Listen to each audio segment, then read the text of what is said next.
Hello అందరికీ, ఇదైతే మా డిన్నర్లోకి అనమాట. నా కూతురు అయితే కాలేజీ నుంచి వచ్చి ఇన్స్టా ఓపెన్ చేసి చూసి వాళ్ళ డాడీతో చెప్తుందనమాట. డాడీ నువ్వు నాకు ½ కేజీ చికెన్ తెచ్చి డాడీ నీకు మంచి రైస్ చేసిస్తాను అంటే, వద్దులేమ్మా ఇప్పటికే మనం చికెన్ ఎక్కువ తింటున్నాము అంటే, లేదు డాడీ ప్లీజ్ తెచ్చి అంటే, సరేలేమ్మా అని వర్షం కూడా పడతా ఉంది అనేసి సరే అని తెచ్చుకున్నారనమాట. చికెన్ని ముందుగానే అల్లం వెల్లుల్లి కొత్తిమీర మరి వచ్చేసి జీలకర్ర కొద్దిగా చికెన్ మసాలా వేసేసి ఫ్రిడ్జ్లో పెట్టేసుకోయింది.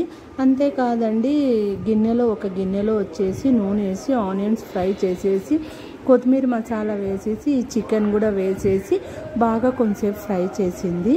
తర్వాత 1.5 గ్లాస్ అయితే బియ్యం అయితే పెట్టుకొని నానేసుకోయింది. 3 గ్లాసుల వాటర్ పోయాలా అనుకోయింది, కానీ పోయలేకపోయింది. ఎందుకు అంటే బియ్యం బాగా నానిచేసింది ఒక 2 గంటల ముందర.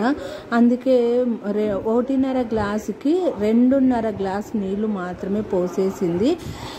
చాలా అంటే చాలా బాగా చేసిందండి. అలా బియ్యం పోసేసి దాంట్లోకి బాగా కలిపేసి వాటర్ పోసేసి మూత పెట్టేసింది. కింద మాడుకోకుండా ఓల్గ పెన్నం ఉంటుంది కదా మందపాటిది, అది పెట్టేసింది. వాళ్ళ డాడీ అయితే సూపర్గా చేసినావమ్మా అని అంటున్నాడు. నేను అలాగే చేస్తాను కదండి అంటే, నీ మొహంలాగా చేస్తావులే అని అంటున్నాడు. అంతేకాదండి, దాంట్లోకి అయితే రైతా చేసింది. మా ఆయన షేర్వా లేకపోతే అస్సలు తినాడు, కానీ కూతురు చేసింది కాబట్టి షేర్వా లేకున్నా కానీ ఆ పలావు సూపర్ అంటండి. దీని పేరైతే నాకైతే తెలీదు. చికెన్ బిర్యానీ అనాలో మరి చికెన్ పలావ్ అనాలో నాకైతే తెలియదు. పేరైతే ఏమైనా పెట్టుకోండి. ఈ వీడియో మీకు నచ్చినట్లయితే ప్లీజ్